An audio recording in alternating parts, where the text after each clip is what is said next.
3 വർഷം കഴിഞ്ഞു. 34ാമത്തെ വർഷത്തിലേക്ക് ഞാൻ കടന്നു. ഈ 21 സെപ്റ്റംബർ 21-ാം തീയതി എൻ്റെ 34ാമത്തെ ബർത്ത്ഡേ ആയിരുന്നു. ഇത്രയും വർഷങ്ങളിൽ ഞാൻ ഈ പ്രോഗ്രാമിൽ കൂടെ സഞ്ചരിക്കുന്നു വിതൗട്ട് എ റിലാപ്സ്. പലരും എന്നോട് ചോദിച്ചു, അച്ഛാ എന്താണ് ഈ കുടിക്കുന്നതിൻ്റെ കാരണങ്ങൾ? ഞാൻ എൻ്റെ ജീവിതത്തിൽ ഞാൻ കുടിക്കാനുള്ള കാരണങ്ങൾ അതേക്കുറിച്ച് ഞാൻ പലപ്പോഴും എന്നോട് തന്നെ ഞാൻ ചോദിച്ചിട്ടുണ്ട്. എൻ്റെ പപ്പ, എൻ്റെ ഓർമ്മയിൽ പപ്പ മരിക്കുന്നത് വരെ മദ്യപിച്ച് ഞാൻ കണ്ടിട്ടില്ല. എന്നാൽ ഞങ്ങള് 4 ആൺമക്കള് 4 പേരും മദ്യപാനിയായി മാറി, ഇൻക്ലൂഡിങ് മൈസെൽഫ് എ പ്രീസ്റ്റ്. രണ്ടാമത് ഞാൻ എന്നോട് തന്നെ ചോദിക്കുമായിരുന്നു, ഞാനൊരു വൈദികനാണ്, എങ്ങനെയാണ് ഞാൻ ഇതിനകത്ത് വന്ന് പെട്ടത്? പലപ്പോഴും എനിക്ക് ഉത്തരം കിട്ടാത്ത ഒരു ചോദ്യമായിരുന്നത്.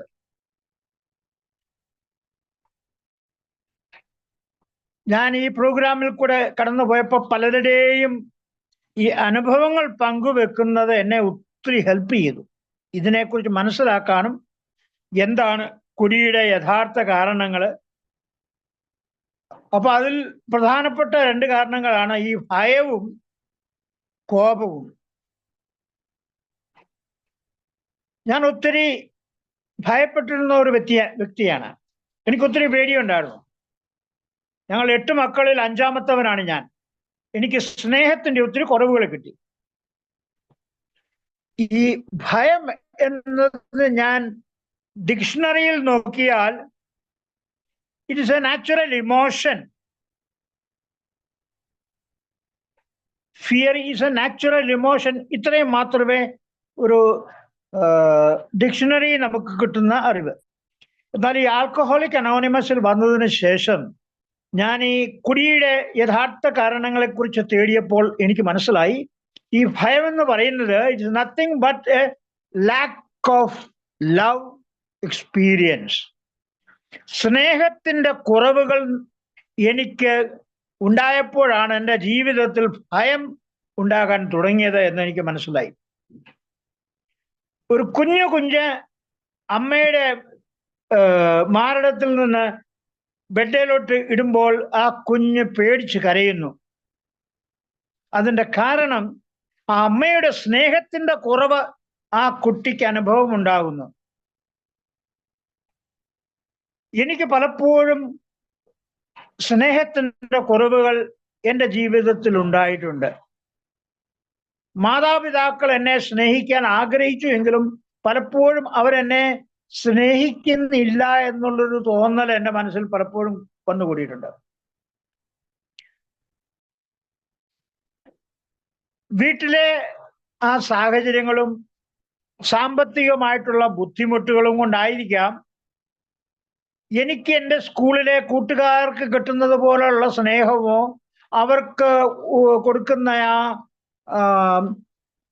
പുതിയ പുതിയ വസ്ത്രങ്ങളൊന്നും എനിക്ക് കിട്ടിയില്ല.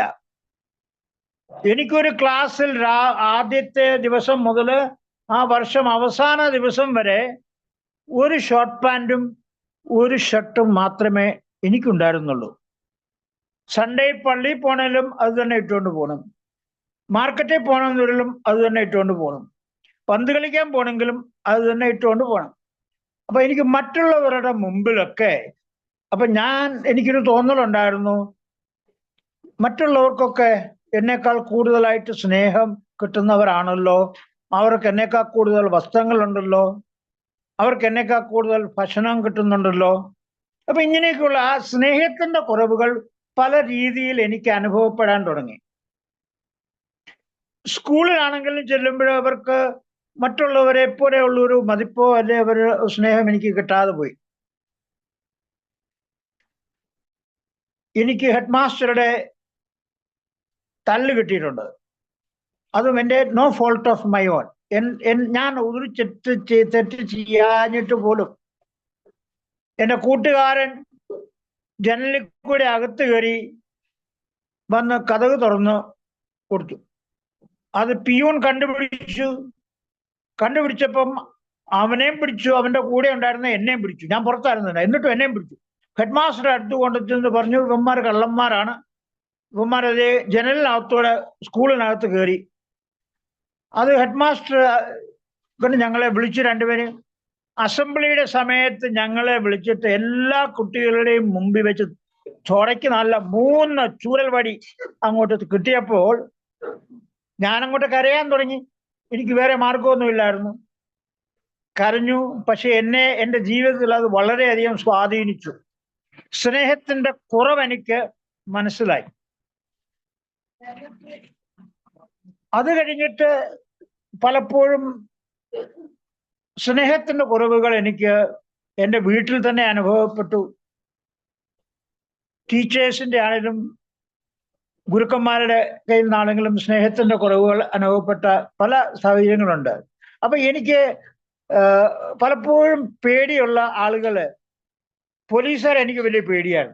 അവർ പണിഷ് ചെയ്യുമെന്നുള്ളൊരു പേടി എൻ്റെ ഉള്ളിൽ വളരെയധികം കടന്നുകൂടിയിട്ടുണ്ട്. അത് ഇപ്പോഴാണെന്ന് വരെയും ഞാൻ വണ്ടി ഓടിച്ച് റോഡിൽ കൂടെ എവിടെയെങ്കിലും പോകുമ്പം പോലീസുകാരെ കാണുകയോ ട്രാഫിക് പോലീസൊക്കെ വണ്ടി എന്നെ കൈ കാണിക്കുകയൊക്കെ ചെയ്യുമ്പം എനിക്കങ്ങ് അധികമായിട്ട് എന്നെ അലട്ടുന്ന ഒരു പ്രശ്നമാണ് പേടി. ഈ പോലീസുകാരുള്ള പേടി. അവരിൽ നിന്ന് എങ്ങനെയെങ്കിലും എസ്കേപ്പ് ചെയ്യാൻ വേണ്ടിയിട്ട് ഞാൻ പല പ്രാവശ്യം ശ്രമിച്ചിട്ടുണ്ടെങ്കിലും പരാജയപ്പെട്ടു.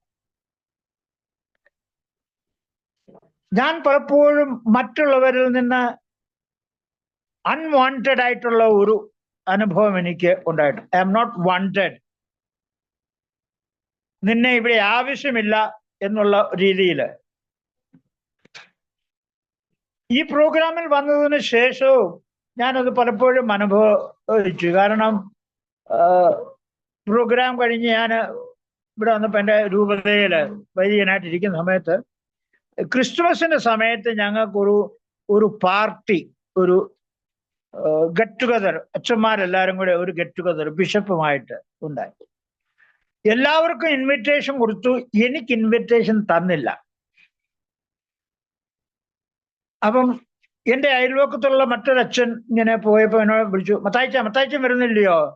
ഞാൻ പറഞ്ഞു, എനിക്ക് ഇൻവിറ്റേഷൻ ഇല്ല, അത് കാരണം ഞാൻ വരുന്നില്ല. അതെന്താ മത്തായിച്ചനും ഇൻവിറ്റേഷൻ കിട്ടാഞ്ഞത്?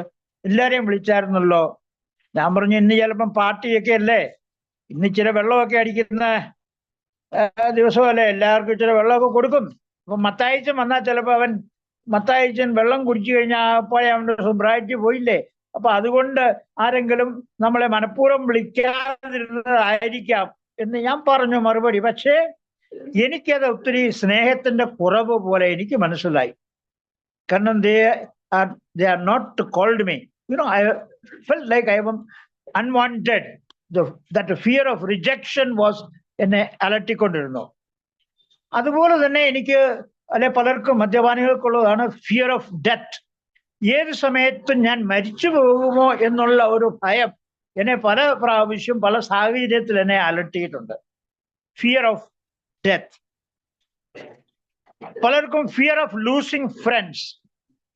എൻ്റെ കൂട്ടുകാരെ കൂടി നിർത്തി കഴിഞ്ഞാൽ എൻ്റെ കൂട്ടുകാരെ എല്ലാം എനിക്ക് നഷ്ടപ്പെടുമല്ലോ എന്നുള്ളൊരു ഭയം എനിക്കുണ്ടായിരുന്നു. മറ്റുള്ള പലർക്കും ചിലപ്പോൾ കുടി നിർത്തി കഴിഞ്ഞാൽ, അല്ലെ കുടിച്ചുകൊണ്ടിരുന്നു കഴിഞ്ഞാൽ ഭാര്യയെ ഇട്ടേച്ച് പോകും, മക്കൾ ഇട്ടേച്ച് പോകും എന്നുള്ള ആ ഭയം പലരെയും അലട്ടിയതായിട്ട് എനിക്കറിയാം. ഈ സ്നേഹം കിട്ടാൻ വേണ്ടിയിട്ട് പല വികൃതികളും ഈ മദ്യപാനികള് കാണിക്കുന്നത് നമുക്ക് മനസ്സിലാക്കാൻ സാധിക്കും. ചിലർക്ക് ഈ സ്വയംഭോഗം ചെയ്യുക എന്നുള്ള ഒരു അഡിക്ഷൻ പലരിലും കാണുന്നുണ്ട്. ആ സ്നേഹത്തിന്റെ കുറവ് അനുഭവിച്ച ആൾക്കാർക്കാണ് ഇങ്ങനെയുള്ളൊരു പ്രോബ്ലം കൂടുതലായിട്ട് കാണാൻ സാധിക്കുന്നത്. അത് സ്നേഹത്തിന്റെ കുറവിന്റെ ഒരു പരിണിത ഫലമാണ്. അതുപോലെ തന്നെ പലരും വേശ്യാലയങ്ങളിലേക്ക് പോകുന്നത് നമുക്ക് കാണാൻ സാധിക്കുന്നു. അതും ഈ സ്നേഹത്തിന് വേണ്ടിയിട്ടാണ് അവർ ഈ പരക്കപ്പാച്ചിൽ നടത്തുന്നത്. അമിതമായ ഭക്ഷണം കഴിക്കുക, ഒരു അൺസിസ്റ്റമാറ്റിക് ആയിട്ടുള്ളൊരു ജീവിതം നയിക്കുക, ഒരു ഡിസിപ്ലിൻഡ് ലൈഫ് നടത്താതെയൊക്കെ ഇരിക്കുന്നത്, ഇതൊക്കെ ഈ സ്നേഹത്തിന്റെ കുറവ് ഉണ്ടായിട്ടുള്ള ആളുകൾക്കുണ്ടാകുന്ന വികൃതികളാണ് ഇതെല്ലാം. ഇനിയിപ്പൊ ഞാൻ സംസാരിക്കാൻ ആഗ്രഹിക്കുന്നത് എങ്ങനെയാണ് നമ്മുടെ ഈ സ്നേഹത്തിന്റെ കുറവിനെ, അല്ലെ ഈ ഭയത്തെ നമ്മളിൽ നിന്ന് അകറ്റാനും ഭയമില്ലാതാക്കാനും ഭയമില്ലാതെ ജീവിക്കാനും നമുക്ക് എങ്ങനെയാ സാധിക്കുന്നത് എന്നുള്ള ഒരു ഇത്. സ്നേഹത്തിന്റെ കുറവ് അനുഭവിച്ചവർക്ക് പലപ്പോഴും സ്നേഹം കിട്ടാൻ വേണ്ടിയിട്ട് നാം പലരെയും പലതരത്തിലും നമ്മൾ പല വികൃതികളും നമ്മൾ കാട്ടിക്കൊടുക്കുന്നു. ഈ സ്നേഹമെന്ന് പറയുന്നത് പിടിച്ചു വാങ്ങാനോ വിലയ്ക്ക് വാങ്ങാനോ ഉള്ള സാധനമല്ല. സ്നേഹം നമുക്ക് ലഭിക്കുന്നത് നാം സ്നേഹം കൊടുക്കുവാൻ തുടങ്ങുമ്പോഴാണ്. We receive what we give. ഞാൻ സ്നേഹം കൊടുക്കാൻ തുടങ്ങുമ്പോഴാണ് എനിക്ക് സ്നേഹം ലഭിക്കുവാൻ തുടങ്ങുന്നത്. അപ്പൊ ഞാൻ സ്നേഹം ആർക്കൊക്കെയാണ് കൊടുക്കേണ്ടത്, എങ്ങനെയാണ് കൊടുക്കേണ്ടത്, എങ്ങനെ സ്നേഹം കൊടുത്താൽ എനിക്ക് സ്നേഹം തിരിച്ചു കിട്ടും? ആദ്യമായി ഞാൻ എന്നെ തന്നെ സ്വയം സ്നേഹിക്കാൻ പഠിക്കണം. മദ്യപാനിയെ സംബന്ധിച്ചിടത്തോളം അവൻ സ്വയം സ്നേഹിക്കുന്ന വ്യക്തിയല്ല. സ്വയം അവൻ ദ്രോഹിച്ചുകൊണ്ടിരുന്നു. സ്വയമേ അവൻ അബ്യൂസ് ചെയ്തുകൊണ്ടിരുന്നു. Physical abuse and emotional abuse. സ്വയമേ അവൻ ടേക്ക് കെയർ ചെയ്യില്ല. ഭക്ഷണ സമയത്ത് കഴിക്കില്ല. അലക്കി വൃത്തിയാക്കിയ വസ്ത്രം ധരിക്കില്ല. ദിവസവും കുളിക്കുകയില്ല. അവന്റെ സംസാര ഭാഷ അശ്ലീലമായിട്ടുള്ള ഭാഷ സംസാരിക്കുന്ന ഒരു വ്യക്തിയാണ്. അപ്പൊ സ്നേഹം കിട്ടാത്ത ഒരു വ്യക്തിയുടെ ബിഹേവിയറാണ് ഈ പറഞ്ഞതൊക്കെ. അപ്പൊ സ്നേഹം ലഭിക്കാൻ വേണ്ടിയിട്ട് നാം സ്നേഹം കൊടുക്കാൻ ശ്രമിക്കണം. ആദ്യമായി നാം സ്വയം സ്നേഹിക്കാൻ തുടങ്ങണം. സ്വയം സ്നേഹിക്കാൻ തുടങ്ങുന്നതിന്റെ ലക്ഷണം ചെറിയ ചെറിയ കാര്യങ്ങളിൽ കൂടുതൽ ശ്രദ്ധ ചെലുത്തിക്കൊണ്ട് എല്ലാ ദിവസവും കുളിക്കുക. നമ്മുടെ നഖമൊക്കെ ഒത്തിരി നീണ്ട് വളർന്നതാണെങ്കിൽ അത് ഒന്ന് നെയിലൊക്കെ ഒന്ന് കട്ട് ചെയ്ത് വൃത്തിയാക്കുക. നമ്മുടെ വസ്ത്രങ്ങളൊക്കെ ഒന്ന് ധരിച്ചലക്കി നാം ധരിക്കുക. മുഖത്തൊരു ഒരു ഒരു പുഞ്ചിരി ഓടുകൂടി നാം മറ്റുള്ളവരുമായിട്ട് സംസാരിക്കാൻ തുടങ്ങുക. Give them a smile. അതുപോലെ തന്നെ നാം മറ്റുള്ളവരുമായിട്ട് ഇടപെടുമ്പോൾ be presentable. Comb your hair, put little oil on your head. മറ്റുള്ളവരോടൊക്കെ പോസിറ്റീവ് എനർജി കൊടുത്തുകൊണ്ട് പോസിറ്റീവ് വേർഡ്സ് മാത്രം സംസാരിക്കാൻ തുടങ്ങുക. അപ്പൊ നമുക്ക് മറ്റുള്ളവര് ആ ആദരവും സ്നേഹവും തരാൻ തുടങ്ങും. നാം സ്വയം സ്നേഹിക്കുമ്പോൾ നമുക്ക് അതിൻ്റെ ഫലം നമുക്ക് ലഭിക്കുന്നതായിട്ട് നമുക്ക് മനസ്സിലാക്കാൻ സാധിക്കും. നാം മറ്റുള്ളവരുടെ മുമ്പിൽ ഹം കിസി സേ കം നഹി എന്നുള്ള ഒരു ആറ്റിറ്റ്യൂഡ് നമുക്കുണ്ടാകും. 4 പേരുടെ മുമ്പിലാണെങ്കിൽ എനിക്ക് ഇരുന്ന് ഭക്ഷണം കഴിക്കാം, ഇരുന്ന് സംസാരിക്കാം. അപ്പൊ ഞാൻ എന്നെ തന്നെ ഒന്ന് ഡിസിപ്ലിനിൽ കൊണ്ടുവന്ന് ഒരു വൃത്തിയായിട്ടൊക്കെ 4 പേരുടെ മുമ്പിൽ ഇരിക്കുകയാണെന്ന് അത് ഞാൻ എന്നെ തന്നെ സ്നേഹിക്കുന്നതിന്റെ ഒരു ഭാഗമാണ്. Taking care of myself, eating food in time, sleeping in time, giving exercise in time according to my need for my health. ഇതൊക്കെ സ്വയം സ്നേഹിക്കുന്നതിന്റെ ലക്ഷണങ്ങളാണ്. രണ്ടാമതായിട്ട് ഞാൻ മറ്റുള്ളവരെ സ്നേഹിക്കാൻ തുടങ്ങണം. മറ്റുള്ളവർ എന്നെ സ്നേഹിക്കുകയില്ല ഞാൻ അവരെ സ്നേഹിക്കാൻ തുടങ്ങിയില്ലെങ്കിൽ. നമ്മുടെ മുമ്പിൽ പല തരത്തിലുള്ള ആളുകൾ വരും. കൊച്ചു കുട്ടികളായിരിക്കാം, നമ്മുടെ ഏജ് ഗ്രൂപ്പ് ആയിരിക്കാം, പിയർ ഗ്രൂപ്പ്സ് ആയിരിക്കാം, നമ്മളെക്കാളും പ്രായം ഉള്ള ആൾക്കാരായിരിക്കാം, വൃദ്ധകളായിരിക്കാം, പാവപ്പെട്ടവനായിക്കോട്ടെ, ആരും ആയിക്കോട്ടെ, അംഗഹീനായിക്കോട്ടെ, നാം അവരെ സ്നേഹിക്കാൻ തുടങ്ങുമ്പോൾ അവരും നമുക്ക് സ്നേഹം തരാൻ തുടങ്ങും. ഞാനൊരു കൊച്ചു കുട്ടിക്കൊരു ഒരു സ്മൈല് കൊടുക്കുമ്പോൾ ആ കുട്ടി എന്നെ നോക്കി പുഞ്ചിരിക്കാൻ തുടങ്ങും. എനിക്ക് സ്നേഹം കിട്ടാൻ തുടങ്ങും. ഞാനൊരു 100 കുട്ടികളുടെ മുമ്പിൽ ഞാൻ അവർക്കെല്ലാം ഒരു പുഞ്ചിരി കൊടുത്തോണ്ട് ഗുഡ് മോർണിംഗ് ചിൽഡ്രൻ എന്ന് പറയുമ്പോൾ അവരെല്ലാവരും സന്തോഷത്തോടെ പുഞ്ചിരിയോടുകൂടി ഗുഡ് മോർണിംഗ് ഫാദർ എന്ന് അവർ പറയും. എനിക്ക് ഇങ്ങോട്ട് തിരിച്ചു കിട്ടും. മറ്റുള്ളവരെ ഞാൻ സ്നേഹം കൊടുക്കുമ്പോൾ മറ്റുള്ളവരിൽ നിന്ന് എനിക്ക് സ്നേഹം കിട്ടും. അപ്പൊ ഞാൻ സ്നേഹത്താൽ വളരുമ്പോൾ എൻ്റെ ഉള്ളിലെ ഭയം അകന്നുകൊണ്ടേയിരിക്കും. ഞാൻ സ്നേഹത്താൽ നിറഞ്ഞു കഴിയുമ്പോൾ എൻ്റെ ഉള്ളിലെ ഭയം അകന്നുകൊണ്ടേയിരിക്കും. ആദ്യത്തെ ദിവസം 34 വർഷം മുമ്പ് ആൽക്കഹോളിക് അനോണിമസിൽ മീറ്റിങ്ങിൽ ആദ്യമായിട്ട് ഞാൻ ഇരുന്ന് എന്നോട് ചെയർപേഴ്സൺ ആവശ്യപ്പെട്ട് മത്തായിച്ചൻ ഒന്ന് ഷെയർ ചെയ്യാമോ? അപ്പൊ ഞാൻ എല്ലാവരുടെയും മുമ്പിൽ എഴുന്നേറ്റ് നിന്ന് പറഞ്ഞു, I am Father Mathai, I am an alcoholic. എന്റെ ഷെയറിങ് കേട്ടതിന് ശേഷം അവിടെ ഉണ്ടായിരുന്ന എല്ലാവരും എന്റെ അടുത്ത് വന്നിട്ട് എന്നെ ആലിംഗനം ചെയ്തുകൊണ്ട്, hi Father Mathai, we are not different. എന്നെ അവർ അംഗീകരിച്ചു, എനിക്ക് അവർ സ്നേഹം തന്നു. ആ ഒരു അനുഭവം എന്നെ വളരെയധികം എൻ്റെ ജീവിതത്തെ സ്പർശിച്ചു, ജീവിതത്തിൽ മാറ്റങ്ങൾ ഉണ്ടാക്കി. ഞാൻ ആദ്യമായിട്ടാണ് സ്നേഹം അനുഭവിച്ചത്. ഞാൻ ഒരു മദ്യപാനിയാണെന്ന് അറിഞ്ഞു. സ്നേഹിക്കാൻ ഉണ്ടല്ലോ എന്നുള്ള ഒരു ആത്മവിശ്വാസം എൻ്റെ ഉള്ളിലുണ്ടായത് ആ ഒരു ദിവസമാണ്. അപ്പൊ എനിക്ക് കിട്ടി മറ്റുള്ള മദ്യപാനികളിൽ നിന്ന്. അപ്പൊ അങ്ങനെ സ്നേഹം എനിക്ക് കിട്ടിയപ്പോൾ എൻ്റെ ആ ഭയം മാറി. ഞാനൊരു ആൽക്കഹോളിക് ആണ് എന്ന് പറയുന്ന ഒരു ഭയം എന്നിൽ ഉണ്ടായിരുന്നത് അത് മാറി. മറ്റുള്ളവരുടെ മുമ്പിൽ ഞാൻ ആൽക്കഹോളിക് ആണെന്ന് പറയുവാൻ ആഗ്രഹിച്ചതല്ല. എനിക്ക് ഭയങ്കര ഭയവും നാണക്കേടും തോന്നിയിട്ടുണ്ട്. പക്ഷെ ഇന്ന് എന്നെ ആരെങ്കിലും വിളിക്കുമ്പോൾ ഞാനൊരു ആൽക്കഹോളിക് ആണ്, എൻ്റെ പേര് ഫാദർ മത്തായി എന്ന് പറയാൻ എനിക്ക് ഭയമില്ലെന്ന്, എനിക്ക് സന്തോഷമേ ഉള്ളൂ. എന്നെ കേൾക്കുന്ന മദ്യപാനികൾക്ക് അതൊരു പ്രചോദനം കൂടിയാണെന്നുള്ള വിശ്വാസം എനിക്കുണ്ട്. അപ്പൊ എനിക്ക് എൻ്റെ ഉള്ളിലെ ആ ഭയം പതിയെ മാറിക്കൊണ്ടിരുന്നു, എനിക്ക് സ്നേഹം കിട്ടാൻ തുടങ്ങിയപ്പോൾ. പിന്നെ മൂന്നാമത്തെ തലം, ഞാൻ ദൈവത്തെ സ്നേഹിക്കാൻ തുടങ്ങി, ദൈവത്തിന് സ്നേഹം കൊടുക്കുവാൻ തുടങ്ങി.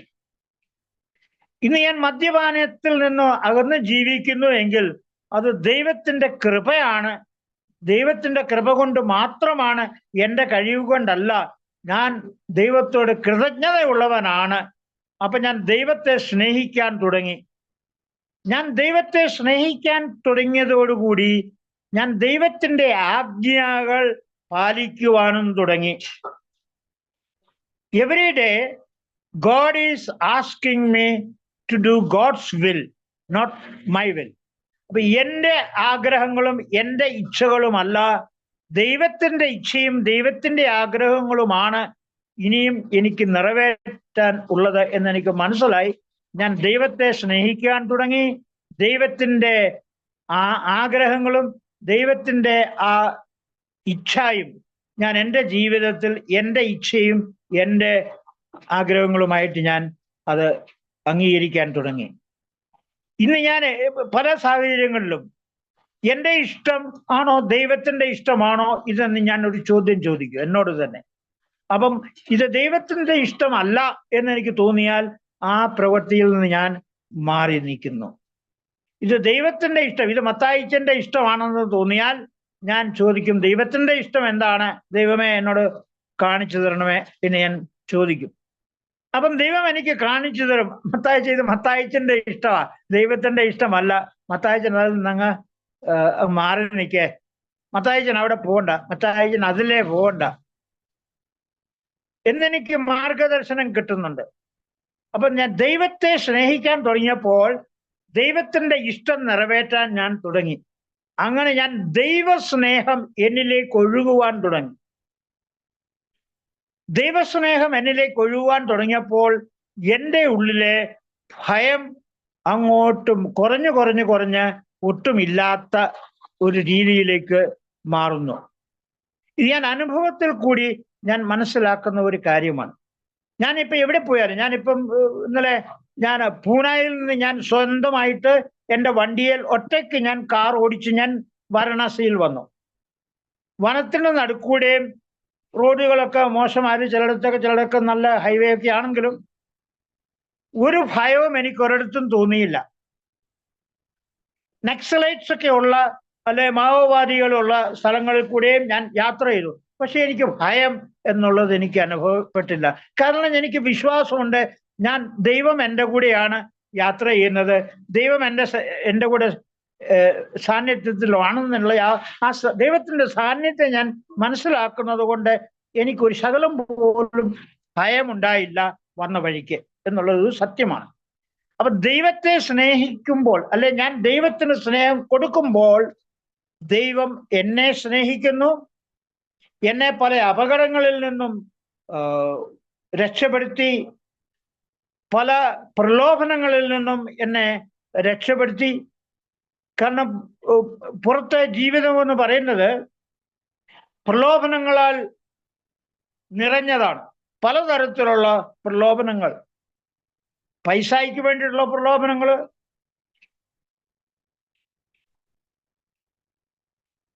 സെക്ഷുവൽ ആയിട്ടുള്ള ഒരു പ്രലോഭനങ്ങൾ,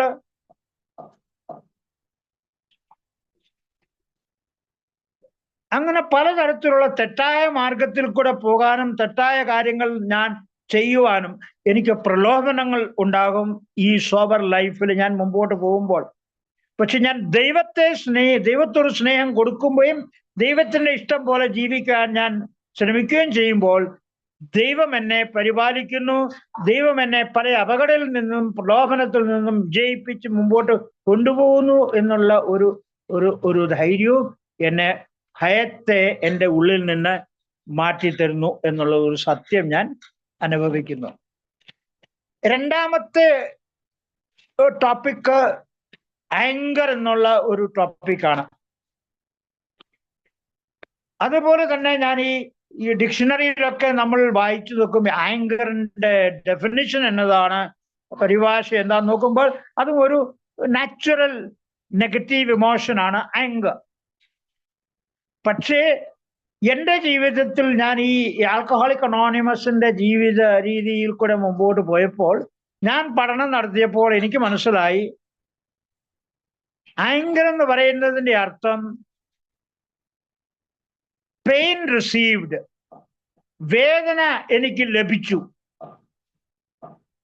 എനിക്ക് വേദന ലഭിച്ചു എന്നുള്ളതാണ് ഈ കോപം എന്നുള്ളതിന്റെ യഥാർത്ഥ പരിഭാഷ. എനിക്ക് പലതരത്തിലുള്ള വേദനകൾ അനുഭവിക്കേണ്ടതായിട്ട് വന്നു എൻ്റെ ചെറുപ്പം മുതൽ ഇന്നേ വരെയുള്ള കാലഘട്ടത്തിൽ. എപ്പോഴെല്ലാം എനിക്ക് വേദനകൾ, അത് ഫിസിക്കൽ പെയിൻ ആയിക്കോട്ടെ, മെന്റൽ ആഗണി ആയിക്കോട്ടെ, ഇമോഷണൽ പെയിൻ ആയിക്കോട്ടെ, ഏതെല്ലാം തരത്തിലുള്ള പെയിൻ, വേദന എനിക്ക് ലഭിച്ചുവെങ്കിൽ എൻ്റെ ഉള്ളിൽ കോപം എന്ന ആ ഭാവന വളർന്നു വരാൻ തുടങ്ങി. എനിക്ക് ചെറുപ്പത്തിൽ അടി കിട്ടിയിട്ടുണ്ട്, വേദന കിട്ടിയിട്ടുണ്ട്. എനിക്ക് അധ്യാപകരോടും ഹെഡ് മാസ്റ്ററോടുമുള്ള അരിശം എൻ്റെ ഉള്ളിൽ ഇങ്ങനെ കോപം വളർന്നുകൊണ്ടേയിരുന്നു. ഞാൻ 4ാം ക്ലാസ്സിൽ പഠിക്കുമ്പോൾ ഒരു ടീച്ചർ എന്നോട് പറഞ്ഞു, ഒരു ആദ്യ വെള്ളിയാഴ്ച ദിവസമായിരുന്നു. അപ്പം ഞങ്ങളുടെ സ്കൂളില് ക്രിസ്ത്യാനികളുമുണ്ട്, ഹിന്ദുക്കളുമുണ്ട്, മുസ്ലിങ്ങളുമുണ്ട്. അപ്പം ടീച്ചർ പറഞ്ഞു, ക്രിസ്ത്യാനികളെല്ലാം എഴുന്നേറ്റ് നിൽക്കടാന്ന് പറഞ്ഞു. അപ്പൊ എനിക്ക് തോന്നി, ഞാനൊരു ക്രിസ്ത്യാനിയാണ്, അപ്പൊ ഞാൻ എഴുന്നേറ്റ് നിന്നു. എന്നിട്ട് ഞങ്ങളോട് പറഞ്ഞു, നിങ്ങൾ ലൈനായിട്ട്, ഒരു ലൈൻ ആണുങ്ങളുടെ, ഒരു ലൈൻ പെണ്ണുങ്ങളുടെ, നിങ്ങൾ ലൈനായിട്ട് പള്ളിയിലോട്ട് പോകാൻ പറഞ്ഞു. എന്തിനാ പോകുന്നതെന്നോ എന്താണെന്നൊന്നും എനിക്കറിയത്തില്ല. ഇത്രയും ഞാൻ ആജ്ഞ കേട്ടു. ടീച്ചർ പറഞ്ഞു ക്രിസ്ത്യാനികൾ എഴുന്നേൽക്കുക, ലൈനായിട്ട് പള്ളിയിൽ പോവാ. ഞാൻ ലൈനായിട്ട് എല്ലാവരുടെയും കൂടെ പള്ളിയിൽ ചെന്നു. ആക്ച്വലി അന്ന് അവിടെ ഞങ്ങളുടെ ഒരു പള്ളിയിൽ ഇങ്ങനെ ഒരു സ്കൂളിൽ ഒരു ഇതുണ്ടായിരുന്നു. എല്ലാ ആദ്യ വെള്ളിയാഴ്ച ദിവസങ്ങളിലും കുട്ടികൾ പള്ളിയിൽ ചെന്ന് കുമ്പസാരിക്കണം. അപ്പൊ കുമ്പസാരം കഴിഞ്ഞ ആദ്യ കുമ്പസാരം കഴിഞ്ഞ ആൾക്കാരെല്ലാം ഇപ്പൊ 4ാം ക്ലാസ്സിൽ വന്നു കഴിഞ്ഞാൽ പിന്നെ മിക്കവാറും എല്ലാവരും കുമ്പസാരിച്ചിരിക്കും. പക്ഷെ എന്നെ സംബന്ധിച്ചിടത്തോളം ഞാൻ ആദ്യ കുമ്പസാരം നടത്തിയിട്ടില്ല, ആദ്യ കുർബാന നടത്തിയിട്ടില്ലാത്തൊരു വ്യക്തിയായിരുന്നു. അത് ടീച്ചറിന് അറിയത്തില്ലായിരുന്നു. കാരണം ഞാൻ വേറൊരു സ്ഥലത്തു നിന്ന് എന്നെ കൊണ്ടുവന്ന് ഇവിടെ കൊണ്ടുവന്ന് ഈ സ്കൂളിൽ ചേർത്തതാണ് 4ാം ക്ലാസ്സില്. അപ്പൊ ടീച്ചറിന് എൻ്റെ ബാക്ക്ഗ്രൗണ്ട് അറിയത്തില്ലായിരുന്നു. പക്ഷേ ഞാൻ ക്രിസ്ത്യാനിയാണ്. എന്നെ പള്ളിയിലേക്ക് പറഞ്ഞുകൊണ്ട് ഞാൻ പള്ളിയിൽ ചെന്ന് കഴിഞ്ഞിരുന്നപ്പോൾ കൂട്ടുകാരെല്ലാം ചുറ്റുപാട്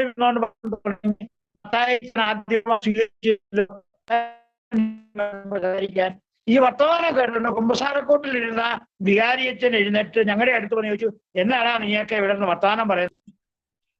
എല്ലാരും എന്റെ മുമ്പിലേക്ക് കൈ ചൂണ്ടിക്കൊണ്ട് പറഞ്ഞത് മത്തായി വന്നിരിക്കുന്നു കുമ്പസാരിക്കാനായിട്ട്. അവൻ കുമ്പസാരം ചെയ്ത ആ തീർവാനയും കൈക്കൊള്ളാത്തവനാ. ഉടനെ എന്നോട് പറഞ്ഞു, നീ ഒന്ന് എഴുന്നേറ്റ് നിൽക്കടാന്ന് പറഞ്ഞു. അപ്പൊ ഞാൻ ആകെപ്പാടെ പേടിച്ച് പറിച്ച് എല്ലാവരുടെയും മുമ്പിൽ ഞാൻ എഴുന്നേറ്റ് നിന്നു വികാരിയച്ഛന്റെ മുമ്പിൽ. എന്നോട് വികാരിച്ചനോട് ചോദിച്ചു, നീ എന്തിനാടാ വന്നത്? അതിന് ഉത്തരം പറയാൻ എനിക്ക് അറിയത്തില്ല. ഞാൻ എന്തിനാ വന്നതെന്ന് എനിക്ക് തന്നെ അറിയത്തില്ല. ടീച്ചർ പറഞ്ഞതിന്റെ പേര് മാത്രം ഞാൻ വന്നതാ, എനിക്കറിയാത്രേ. പക്ഷെ എന്തെങ്കിലും ചോദിച്ചാൽ ഉടനെ ഉത്തരം കൊടുക്കണമെന്നൊരു സ്വഭാവം എൻ്റെ ചെറുപ്പം മുതലേ ഉണ്ടായിരുന്നു. ഉടനെ ഞാൻ അച്ഛനോട് പറഞ്ഞു, അച്ഛൻ ഞാൻ പ്രാർത്ഥിക്കാൻ വന്നതാന്ന് പറഞ്ഞു. അപ്പൊ അച്ഛന് തോന്നി ഞാൻ വാങ്ങിച്ചിട്ട് ചെറുകൂടാണല്ലോ ആദ്യം ചോദിച്ചാൽ നമ്മൾ മറുപടി എന്നത് കണ്ടില്ലേ, ഞാൻ പ്രാർത്ഥിക്കാൻ വന്നതാണ്. ഉടനെ അച്ഛൻ എൻ്റെ കൈക്ക് പിടിച്ചോണ്ട് എന്നോട് പറഞ്ഞു, നീ ഇനി പാടാ, നിന്നെ ഞാൻ പ്രാർത്ഥിപ്പിക്കാമെന്ന് പറഞ്ഞു. എന്നെ കൊണ്ടുവന്ന് എൻ്റെ പള്ളിയുടെ ആ ആൾത്താരയുടെ മുമ്പിൽ ഇങ്ങനെ അവിടെ ഒരു റെയിലിങ്സ് ഉണ്ടായിരുന്നു, പഴയ ആ പള്ളിയുടെ റെയിലിങ്സ്. അവിടെയൊക്കെ ഞങ്ങൾ ഈ ആളുകൾ മുട്ടുകുത്തി അവിടെ നിന്നാണ് ഈ പുസ്തകമാണ് സ്വീകരിച്ചുകൊണ്ടിരുന്നത് പഴയ കാലത്ത്. അപ്പൊ എന്നെ ആ റെയിലിങ്സ് കൊണ്ട് എന്നോട് പറഞ്ഞു, നീ മുട്ട നിൽക്കടാന്ന് പറഞ്ഞു. കൈ കുപ്പിയിട്ട് പ്രാർത്ഥിക്കാൻ പറഞ്ഞു, അങ്ങോട്ട് മുമ്പോട്ട് നോക്കിയിട്ട്. അപ്പൊ ഞാൻ അവിടെ മുമ്പോട്ട് നോക്കിയിട്ട് പ്രാർത്ഥിക്കുകയാണ്. എൻ്റെ ദൈവമേ, എന്നെ ഈ പണിഷ്മെന്റ് എനിക്ക് കിട്ടുന്നത്, എനിക്ക് ഒരു പിടിയും കിട്ടുന്നില്ല. ഞാൻ എന്നാ തെറ്റ് ചെയ്തിട്ടാണ് എനിക്ക് ഈ പണിഷ്മെന്റ് കിട്ടുന്നത്? അതും മുട്ടയിൽ ആദ്യമായിട്ട് എൻ്റെ ജീവിതത്തിൽ മുട്ടയിൽ നിന്ന് നിൽക്കാൻ പറഞ്ഞത് ഞാൻ ചെയ്യുന്നതാണ്. കുറച്ചു നേരം കഴിഞ്ഞപ്പോൾ എൻ്റെ മുട്ടിന് വേദന എടുക്കാൻ തുടങ്ങി. മുട്ടിന് വേദന എടുക്കാൻ തുടങ്ങിയപ്പോൾ ഞാൻ കരയാൻ തുടങ്ങി.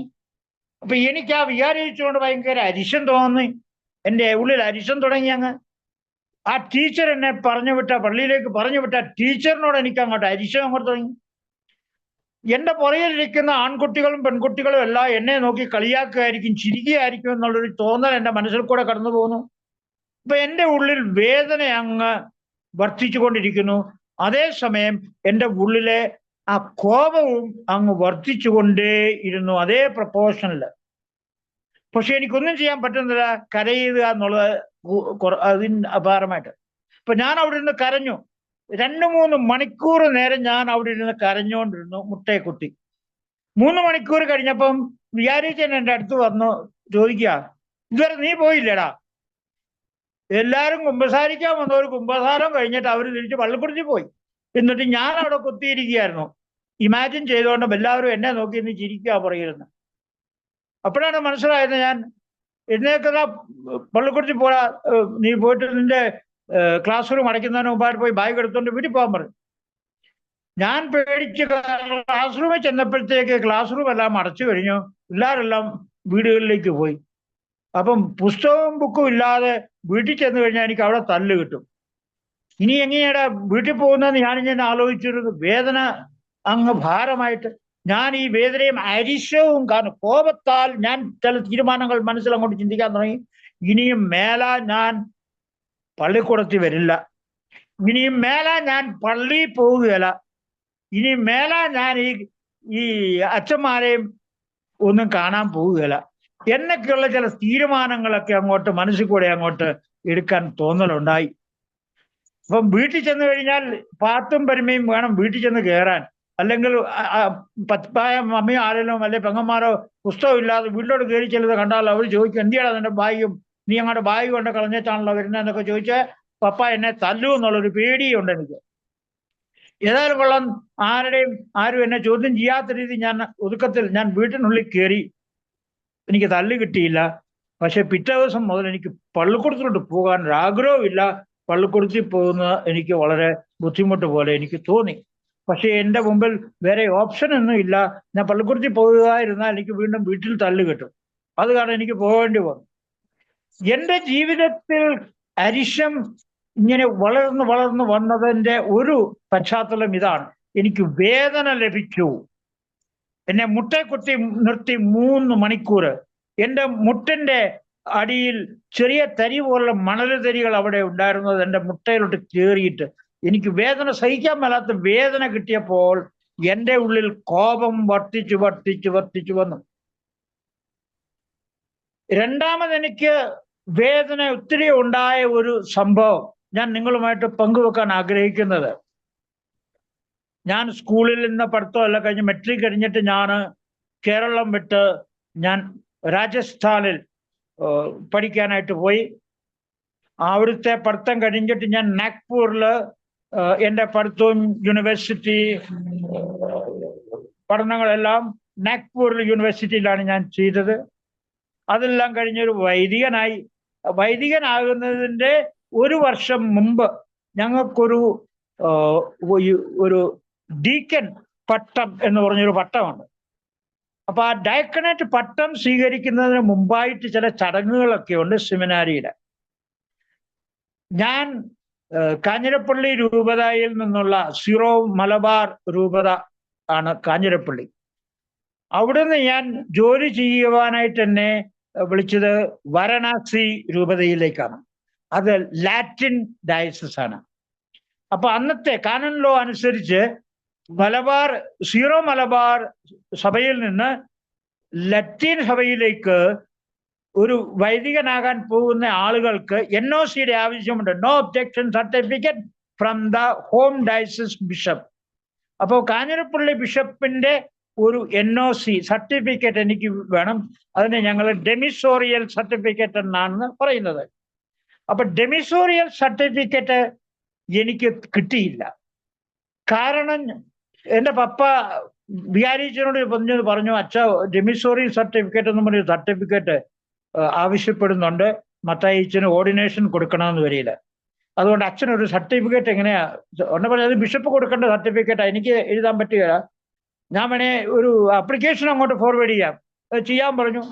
ആപ്ലിക്കേഷൻ ഫോർവേഡ് ചെയ്തപ്പം ചോദിച്ചു, മത്തായിച്ചൻ എന്തിനാ ലാറ്റിൻ ഡയസിലേക്ക് പോകുന്നത്? സീറോ മലബാർ ഡയസിസിലേക്ക് അച്ഛന്മാരുടെ ആവശ്യമുണ്ടല്ലോ, വേണമെന്നൊരു മത്തായിച്ചനോട് സീറോ മലബാർ ഡയസിസിൽ അച്ഛനാകാൻ പറ. ലാറ്റിൻ ഡയസിലേക്ക് പോകാൻ ഞാൻ അനുവാദം കൊടുക്കുകയില്ല, NOC തരില്ല എന്ന് ബിഷപ്പ് നമുക്ക് കർശനമായിട്ട് പറഞ്ഞു. എന്നും പറഞ്ഞ് എനിക്ക് ഡെമിസോറിയൽ സർട്ടിഫിക്കറ്റ് തന്നില്ല. രണ്ടാമത് എനിക്കൊരു പ്രശ്നമുണ്ടായി. ഓർഡിനേഷന്റെ തലേ ദിവസം റെക്ടർ എല്ലാവരെയും വിളിച്ചു. ഞങ്ങൾ 14 പേരായിരുന്നു ഒരു ബാച്ചില്. 14 പേരെ പിറ്റേ ദിവസം പട്ടം സ്വീകരിക്കാനായിട്ട് നിയോഗിച്ച ദിവസമാണ്. അപ്പൊ തലേ ദിവസം വൈകിട്ട് എന്നെ റെക്ടർ മുറി വിളിച്ചു പറഞ്ഞു, മത്തായിച്ച നാളെ 13 പേർക്ക് പട്ടം കൊടുക്കുന്നതായിരിക്കും, മത്തായിച്ചന് നാളെ പട്ടം കൊടുക്കാൻ സാധിക്കില്ല.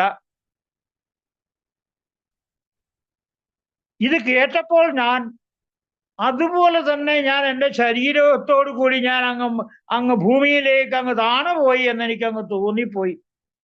14 വർഷം ഞാനൊരു വൈദികനാകാൻ ആഗ്രഹിച്ച് പഠിച്ച് പഠനമെല്ലാം തീർന്നു കഴിയുന്ന പട്ടത്തിന്റെ തലേ ദിവസം കേൾക്കേണ്ടി വന്നു, നാളെ മത്തായിച്ചന് പട്ടം സ്വീകരിക്കാൻ സാധിക്കുകയില്ല എന്ന്. ഞാൻ എൻ്റെ വീട്ടിൽ നിന്ന്, കേരളത്തിൽ നിന്ന് എൻ്റെ ഗസ്റ്റിനെയും റിലേറ്റീവ്സിനെയും എല്ലാം വിളിച്ചു.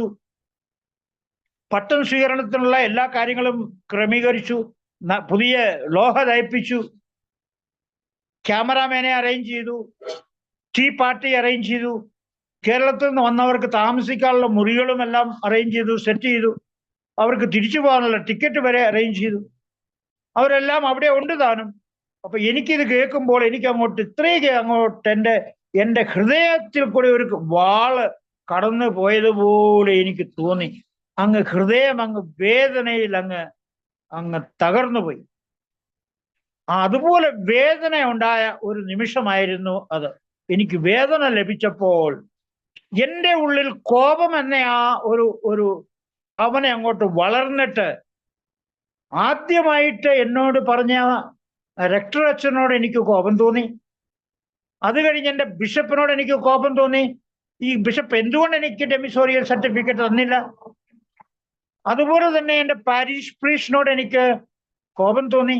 അച്ഛൻ എന്തുകൊണ്ട് എൻ്റെ അപ്പൊ റെക്ടർ അച്ഛൻ എന്നോട് പറഞ്ഞു, മത്തായിച്ചന് ഓർഡിനേഷൻ ബ്ലോക്ക് ചെയ്തതിന്റെ 2 കാരണങ്ങളുണ്ട്. ഒന്ന് ഡെമിസോറിയൽ സർട്ടിഫിക്കറ്റ്, രണ്ടാമത് മത്തായിച്ചന്റെ ബാപ്റ്റിസം സർട്ടിഫിക്കറ്റും മത്തായിച്ചന്റെ ഫയലിൽ ഇല്ല. അപ്പം ബാപ്റ്റിസം കിട്ടാത്ത ഒരാളിനെ ഓർഡിനേഷൻ കൊടുക്കാൻ നിയമമില്ല. ഇത് 2 കാരണങ്ങളാണ് എന്ന് പറഞ്ഞു. ഇപ്പൊ ഞാൻ ഒന്നും മിണ്ടാതെ അവിടെ നിന്ന് കഴിഞ്ഞപ്പോൾ റെക്ടർ അച്ഛൻ എന്നോട് ചോദിച്ചു, മത്തായിച്ചൻ എന്താ ഒന്നും മിണ്ടാതെ നിൽക്കുന്നത്, എന്തെങ്കിലും പറയാനുണ്ടോ എന്ന് ചോദിച്ചു. ഞാൻ പറഞ്ഞു, എനിക്കൊന്നും പറയാനില്ല അച്ചോ. അപ്പൊ ഞാൻ പറഞ്ഞു, അച്ചോ മാമോദിസ സർട്ടിഫിക്കറ്റിന്റെ ഫയലിനകത്ത് ഇല്ല എങ്കിൽ ഞാൻ മാമോദിസ സ്വീകരിച്ചില്ല എന്ന് തെളിയുന്നില്ല. ഞാൻ മാമോദിസ സ്വീകരിച്ചിട്ടുള്ള വ്യക്തിയാണ്. 1 പ്രാവശ്യമല്ല 2 പ്രാവശ്യം മാമോദിസ സ്വീകരിച്ചോ. ഇത് പറഞ്ഞപ്പോ അച്ഛൻ ചിരിച്ചു. എന്താ മത്തായിച്ചന് 2 പ്രാവശ്യം എങ്ങനെയാ മാമോദിസ കിട്ടിയത്? ഞാൻ പറഞ്ഞു, ആദ്യത്തെ മാമോദിസ എനിക്ക് 7 ദിവസം പ്രായമുണ്ടായപ്പോൾ ഒരു മർത്തോമ പള്ളിയിൽ, ഞങ്ങളുടെ വീടിന്റെ അടുത്ത് ഒരു മർത്തോമ പള്ളിയിൽ കൊണ്ടുവന്ന് എന്നെ മാമോദിസ മുക്കി. അത് കഴിഞ്ഞ് ഞങ്ങൾ കത്തോലിക്ക പള്ളി വന്നപ്പോൾ കത്തോലിക്ക പള്ളിയിലെ അച്ഛൻ പറഞ്ഞു, മർത്തോമ പള്ളിയിൽ മുങ്ങിയ മാമോദിസ ഞങ്ങൾ സ്വീകരിക്കുകയില്ല, അതുകൊണ്ട് മത്തായിച്ചനെ ഒന്നുകൂടെ മാമോദിസ മുക്കണം എന്ന് പറഞ്ഞ് 2ാമത് തന്നെ മാമോദിസ മുക്കി കത്തോലിക്ക പള്ളി. പക്ഷേ അച്ഛൻ എൻ്റെ പേര് മാമോദിസ രജിസ്റ്ററിൽ എഴുതാൻ മറന്നുപോയി. അത് അച്ഛൻ്റെ ഒരു ഫെയിലിയർ ആയിരുന്നു. അപ്പൊ എൻ്റെ പേര് മാമോദിസ ബുക്കിനകത്തില്ല, രജിസ്റ്ററിനകത്തില്ല. അതുകൊണ്ട് എനിക്ക് NOC തരാൻ പറഞ്ഞപ്പോൾ വികാരിയച്ഛൻ പറഞ്ഞു, ഇവന് മാമോദിസ മുക്കിയതിന്റെ തെളിവൊന്നുമില്ല, രജിസ്റ്ററിനകത്ത് കാണുന്നില്ല പേര്. ബാക്കിയുള്ള പിള്ളേരുടെ എല്ലാവരുടെയും പേരുണ്ട്, ചേട്ടന്മാരുടെയും അനിയന്മാരുടെയും പെങ്ങന്മാരുടെയും എല്ലാം ഉണ്ട്, എൻ്റെ പേരില്ല ഈ കാരണവശാൽ. അപ്പൊ ഞാൻ എൻ്റെ റെക്ടറോട് പറഞ്ഞു, അച്ഛൻ ഞാൻ മാമോദിസ മുങ്ങിയ ആളാണ്, സർട്ടിഫിക്കറ്റ് എന്തുകൊണ്ട് ഇത് ഫയലിനകത്തില്ലെങ്കിൽ എനിക്കറിയത്തില്ല. പിന്നെ ഡെമിസോറിയൽ സർട്ടിഫിക്കറ്റിനെ ഞാൻ അപേക്ഷിച്ചു, പക്ഷെ എന്തുകൊണ്ട് ബിഷപ്പ് തന്നില്ല എന്ന് എനിക്കറിയത്തില്ല. അപ്പൊ എൻ്റെ റെക്ടർ എന്നോട് പറഞ്ഞു, മത്തായിച്ചൻ്റെ ഒരു കാര്യം ചെയ്യും, ഇപ്പൊ തൽക്കാലം മുറിയിലേക്ക് പോവുക, ഞാൻ നിങ്ങളുടെ ബിഷപ്പിനെ ഒന്ന് ഫോൺ ചെയ്ത് ചോദിക്കട്ടെ, നിങ്ങളുടെ ബിഷപ്പ് പറയുകയാണെങ്കിൽ നമുക്ക് എന്തെങ്കിലും പരിഹാരം ഉണ്ടാക്കാം എന്ന് പറഞ്ഞു. എന്നും പറഞ്ഞു ബിഷപ്പ് വിളിക്കാനായിട്ട് റെക്ടർ തീരുമാനിച്ചു. ഞാൻ മുറിയിലേക്ക് പോയി. ഒരു 5 മിനിറ്റ് കഴിഞ്ഞില്ല, അതിനു മുമ്പേ ഒരു ബ്രദർ വന്ന് എന്നെ വിളിച്ചു, റെക്ടർ അതേ മത്തായിച്ചനെ വിളിക്കുന്നു മുറിയിലേക്ക് എന്ന് പറഞ്ഞു. ഞാൻ ഉടനെ പെട്ടെന്ന് ഓടി റെക്ടറിന്റെ മുറി വന്നപ്പം റെക്ടറിനോട് പറഞ്ഞു, മത്തായിച്ച, you got a green signal for ordination for tomorrow. നാളെ മത്തായിച്ചന്റെ ഓർഡിനേഷൻ നടക്കും, അതിനുള്ള ഗ്രീൻ സിഗ്നൽ മത്തായിച്ചന്റെ ബിഷപ്പ് തന്നു, എനിക്കൊരു ഫയറിങ്ങും കിട്ടിയെന്ന് പറഞ്ഞു. മത്തായിച്ചൻ നിങ്ങളുടെ കൂടെ ആയിരുന്നില്ല കഴിഞ്ഞ 14 വർഷം, മത്തായിച്ചന്റെ ഫയലിനകത്ത് മാമോദിസ സർട്ടിഫിക്കറ്റ് ഇല്ല എന്നുള്ളത് ഓർഡിനേഷന്റെ തലേദിവസമാണോ ഇങ്ങനെ നോക്കിയത്? ഇങ്ങനെ എന്നാ റെസ്പോൺസിബിലിറ്റിയാ കാണിച്ചത്? അവിടെ ഡെമിസോറിയൽ സർട്ടിഫിക്കറ്റ് കിട്ടിയില്ലെങ്കിൽ എന്തുകൊണ്ട് എന്നെ നേരത്തെ അറിയിച്ചില്ല? ഓർഡിനേഷന്റെ തലേദിവസമാണോ അറിയിക്കേണ്ട ദിവസം എന്ന് ചോദിച്ച് റെക്ടറിനിട്ട് നല്ലൊരു ഫയറിങ് കൊടുത്തു ബിഷപ്പ്. അത് കഴിഞ്ഞിട്ട് ബിഷപ്പ് പറഞ്ഞു, give him the ordination with my command.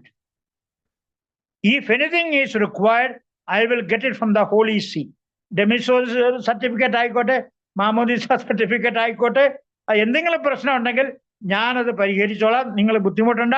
മത്തായിച്ചന് നാളെ ഓർഡിനേഷൻ കൊടുക്കാനെന്ന് എൻ്റെ ബിഷപ്പിന്റെ പെർമിഷൻ കിട്ടി. അങ്ങനെ പക്ഷേ എൻ്റെ ഉള്ളിലുണ്ടായ വേദന എനിക്ക് എൻ്റെ ജീവിതത്തിൽ ഒരിക്കലും എനിക്ക് മറക്കാൻ സാധിക്കില്ല. ആ വേദന കിട്ടിയത് കൊണ്ട് എൻ്റെ ഉള്ളിൽ കോപം വളരെ അധികമായിട്ടുണ്ടായി. ആ കോപത്തിൻ്റെ ആ വലയത്തിൽ ഞാൻ പെട്ടുപോയി. ആ കോപം എന്നെ അലട്ടിക്കൊണ്ടേയിരുന്നു. ഞാൻ കോപം കൂടുതലായിട്ടുണ്ടാകുമ്പം എൻ്റെ സമനില നഷ്ടപ്പെടുമ്പോൾ ഞാൻ മദ്യം ഉപയോഗിക്കാൻ തുടങ്ങി. 3ാമത്തെ ഒരു ഇൻസിഡന്റ് എൻ്റെ ജീവിതത്തിൽ, എൻ്റെ പപ്പായെ ഒരാള് കത്തി കൊണ്ട് കുത്തി. കുറച്ചു നാൾ കഴിഞ്ഞപ്പോൾ എൻ്റെ പപ്പ മരിച്ചു പോകുന്നു. എനിക്ക് ആ ഒരു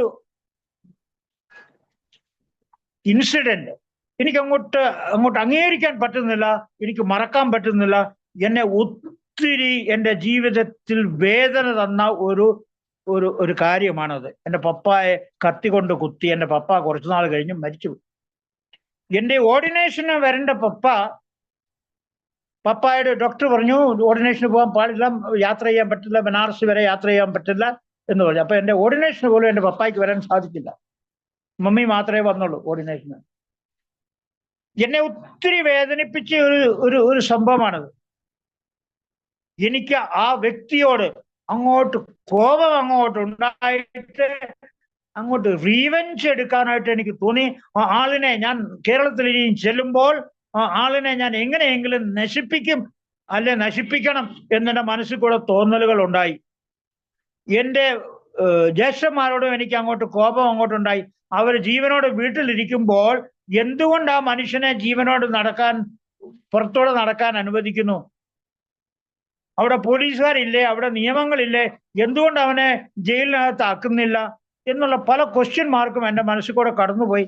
ഇനി ഞാൻ അവനെ ശരിക്കും എൻ്റെ മുമ്പിൽ വന്നു കഴിഞ്ഞാൽ ഞാൻ അവനെ തട്ടുമെന്ന് വരെ എൻ്റെ മനസ്സിൽ കൂടെ ചിന്തകൾ ഉണ്ടായി. അതുപോലെ കോപം എന്നെ അലട്ടിക്കൊണ്ടിരുന്നു. ഞാൻ കോപത്താൽ നിറഞ്ഞ ഒരു വ്യക്തിയായിട്ട് മാറി. മദ്യം കുടിച്ച് ഒരല്പമെങ്കിലും എനിക്ക് ആരെങ്കിലും വേദന തന്നാൽ എൻ്റെ കോപം എൻ്റെ സംയമനം നഷ്ടപ്പെടുത്തി, സമനില നഷ്ടപ്പെടുത്തി എനിക്ക് മദ്യപാനത്തിന്റെ അടിമയായി ഞാൻ മാറി. ഈ പ്രോഗ്രാമിൽ വന്നതിന് ശേഷം എൻ്റെ സ്പോൺസർ എന്നോട് ഒരിക്കൽ പറഞ്ഞു, മത്തായിച്ചന്റെ ഉള്ളിൽ ഒത്തിരി അരിശവും കോപവും ഉണ്ടല്ലോ, ഇങ്ങനെ അങ്ങോട്ട് പോയി കഴിഞ്ഞാൽ എങ്ങനെയാ? മത്തായിച്ചൻ വീണ്ടും കുടിക്കുമല്ലോ അങ്ങനെയാണല്ലേ. If you really love your sobriety you must get rid of your anchor എന്ന് പറഞ്ഞു. ഞാൻ പറഞ്ഞു, സാറേ അത് എങ്ങനെയാ, എനിക്കറിയത്തില്ല, എങ്ങനെയാണ് കോപത്തിൽ നിന്ന് രക്ഷപ്പെടുന്നതെന്ന് എനിക്കൊന്ന് പറഞ്ഞതാ. ഉടനെ എന്നോട് പറഞ്ഞു, you must forgive the people who have given U pain. ഞാൻ പറഞ്ഞു, സാറേ ഞാൻ എല്ലാവരോടും ഞാൻ ക്ഷമിക്കാം, പക്ഷെ എൻ്റെ അപ്പനെ കൊന്നവനോട് എനിക്ക് ക്ഷമിക്കാൻ സാധിക്കില്ല സാർ. എന്തുമാത്രം പറഞ്ഞാലും എനിക്കത് ചെയ്യാൻ സാധിക്കില്ല എന്ന് ഞാൻ പറഞ്ഞു. ഉടനെ എന്നോട് തിരിച്ചു മറുപടി പറഞ്ഞു, മത്തായിച്ചനെങ്കിൽ you will have to drink again. Mathaichan വീണ്ടും പോയി കുടിക്കും. മത്തായിച്ച അത് ചെയ്യാൻ ആഗ്രഹിക്കുന്നില്ലെങ്കിൽ മത്തായിച്ചന് മുമ്പിൽ ഈ ഒരു ഓപ്ഷൻ അല്ലാതെ വേറൊരു സെക്കൻഡ് ഓപ്ഷൻ ഇല്ല.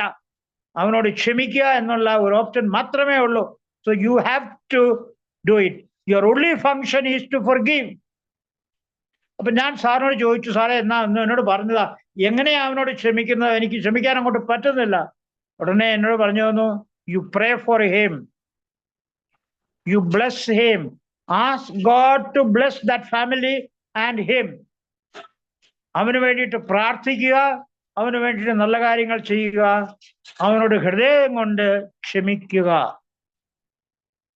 അപ്പം ആദ്യം എനിക്കിങ്ങനെ ചിന്ത വന്നു, എൻ്റെ ദൈവമേ അവനെ എങ്ങനെയെങ്കിലും നശിപ്പിച്ചു തരണേ, എൻ്റെ മുമ്പിൽ അവനെ ഇനി കാണാൻ ഞാൻ ആഗ്രഹിക്കുന്നില്ല എന്ന് പ്രാർത്ഥിച്ചു. അപ്പം എൻ്റെ സ്പോൺസർ എന്നോട് പറഞ്ഞു, അങ്ങനെയല്ല പ്രാർത്ഥിക്കേണ്ടത്, ദൈവമേ അവനെ അനുഗ്രഹിക്കണമേ എന്ന് പ്രാർത്ഥിക്കാൻ പറഞ്ഞു. God bless him, God bless him, God bless him. I went on praying for him for hours together. മണിക്കൂറുകളോളം നീണ്ടിയ പ്രാർത്ഥന ഞാൻ ചെയ്തു അവന് വേണ്ടിയിട്ട്. അപ്പോൾ എൻ്റെ ഉള്ളിൽ അവനോട് ക്ഷമിക്കുവാനുള്ള ഒരു വരദാനം, ഒരു കൃപ എനിക്ക് ലഭിച്ചു. ഞാൻ അങ്ങനെ അവനോട് ക്ഷമിച്ചു കഴിഞ്ഞപ്പോൾ എൻ്റെ ഉള്ളിലെ കോപം അങ്ങ് പതിയെ എന്നെ വിടാൻ തുടങ്ങി. കോപം എൻ്റെ ഉള്ളിൽ നിന്ന് മാറിക്കഴിഞ്ഞപ്പോൾ ഞാനൊരു പുതിയ വ്യക്തിയായിട്ട് മാറി. അത് കഴിഞ്ഞ് എനിക്ക് ആൽക്കഹോൾ കുടിക്കണമെന്നുള്ളൊരു തോന്നലേ എനിക്ക് എൻ്റെ ഉള്ളിൽ ഉണ്ടായില്ല. അങ്ങനെയാണ് ഞാൻ ഈ കോപത്തെ ഹാൻഡിൽ ചെയ്യാൻ പഠിച്ചത്.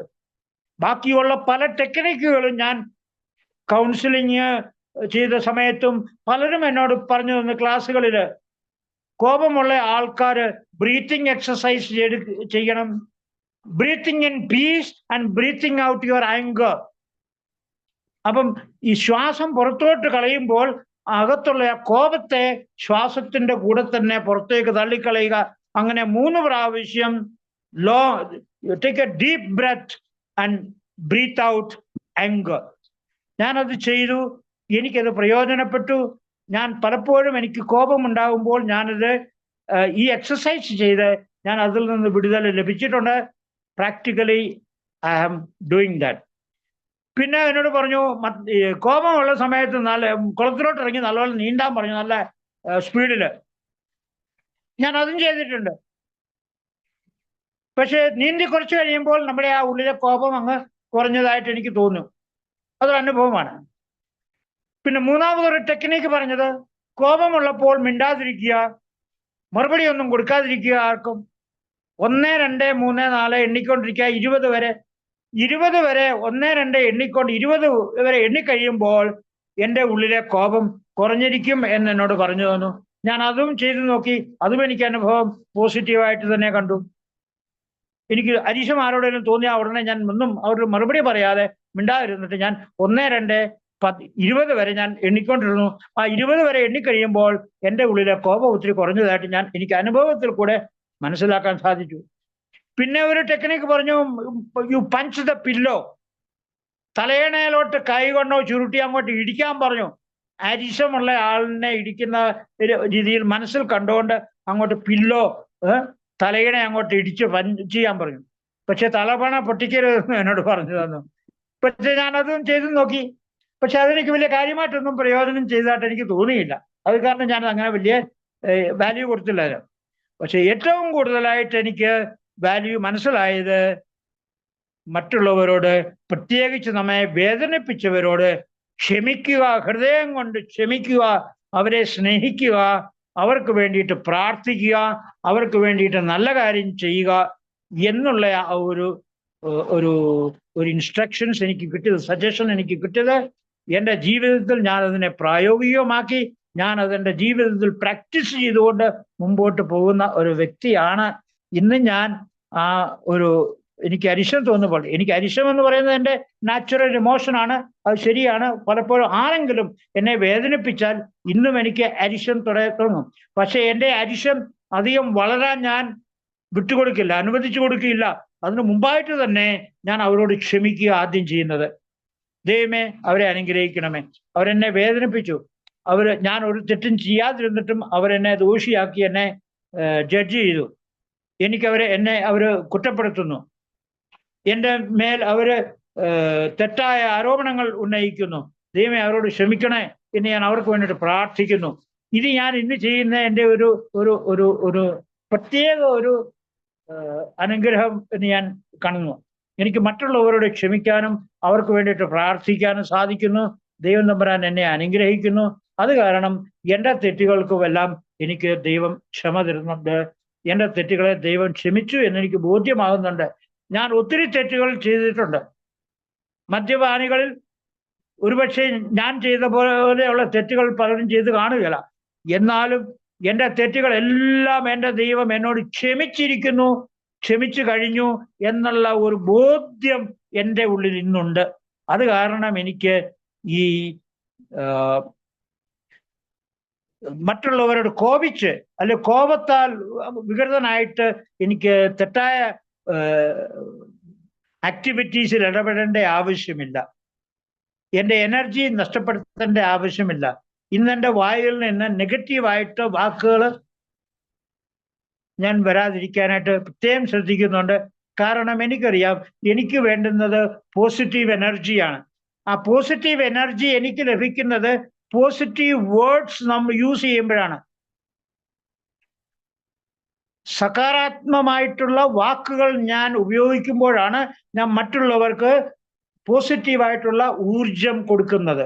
അപ്പൊ ഞാൻ ഊർജം മറ്റുള്ളവർക്ക് പോസിറ്റീവ് എനർജി കൊടുക്കുമ്പോൾ എനിക്ക് തിരിച്ചു കിട്ടുന്നതും പോസിറ്റീവ് എനർജിയാണ്. ആ പോസിറ്റീവ് എനർജിയിലാണ് ഞാൻ സൊബ്രൈറ്റി എന്നെ മെയിൻറ്റെയിൻ ചെയ്ത് ഞാൻ മുമ്പോട്ട് കൊണ്ടുപോകുന്നത്. അപ്പൊ ഇങ്ങനെ ഈ കോപത്തിൽ നിന്നുള്ള ഒരു പ്രശ്നത്തെ ഞാൻ ഫേസ് ചെയ്യുന്നു. ഞാൻ ഇത് പറയുന്നില്ല എൻ്റെ ഉള്ളിൽ ശകലം പോലും കോപമില്ല, ശകലം പോലും പെടാത്ത ഒരു വ്യക്തിയാണെന്ന് ഞാൻ പറയുന്നില്ല. ഇന്നും എന്നെ ആരെങ്കിലും വേദനിപ്പിച്ചാൽ എനിക്ക് കോപം ഉണ്ടാവും. ഓട്ടോമാറ്റിക്കലി എൻ്റെ ഉള്ളിൽ കോപം ഇങ്ങനെ പെട്ടെന്ന് ഇങ്ങോട്ട് വരും. പക്ഷെ അധികം നേരം ആ കോപം അവിടെ നിൽക്കാൻ, എന്നെ കൺട്രോൾ ചെയ്യാൻ ഞാൻ അനുവദിക്കില്ല. ഇന്ന് ആൽക്കഹോളിക് അനോണിമസിന്റെ പ്രോഗ്രാം എനിക്കുണ്ട്. മറ്റുള്ളവരുമായിട്ട് ഷെയർ ചെയ്യാനുള്ള അവസരമുണ്ട്. ഒരു ഫോൺ എടുത്ത് മറ്റുള്ളവരോട് സംസാരിക്കാം. എനിക്ക് എൻ്റെ ഉള്ളിലെ എൻ്റെ ഫീലിങ്സ് എനിക്ക് ഷെയർ ചെയ്യാൻ എനിക്ക് അവസരമുണ്ട്. എനിക്ക് പല സ്പോൺസേഴ്സ് ഉണ്ട്, ഞാൻ അവരുമായിട്ട് കോണ്ടാക്ട് ചെയ്യുന്നുണ്ട്. ഞാൻ ഈ ദിവസങ്ങളിലെല്ലാം ഞാൻ ആൽക്കഹോളിക്സിന്റെ കൂടിയാണ് താമസിക്കുന്നത്. എൻ്റെ കൂടെ എപ്പോഴും ആൽക്കഹോളിക്സ് ഉള്ളത് കൊണ്ട് അവരുടെ പ്രശ്നങ്ങളൊക്കെ എന്നോട് പറയുന്നുണ്ട്. ഞാൻ വിചാരിക്കും അവരുടെ പ്രശ്നങ്ങളുടെ മുമ്പിൽ എൻ്റെ പ്രശ്നം വളരെ ചെറുതാണല്ലോ എന്നെനിക്ക് ചിലപ്പോൾ തോന്നും. പക്ഷേ എനിക്കിന്ന് മറ്റുള്ളവർക്ക് ഒരു കാത് കൊടുക്കാൻ, ചെവി കൊടുക്കാൻ സാധിക്കുന്നു.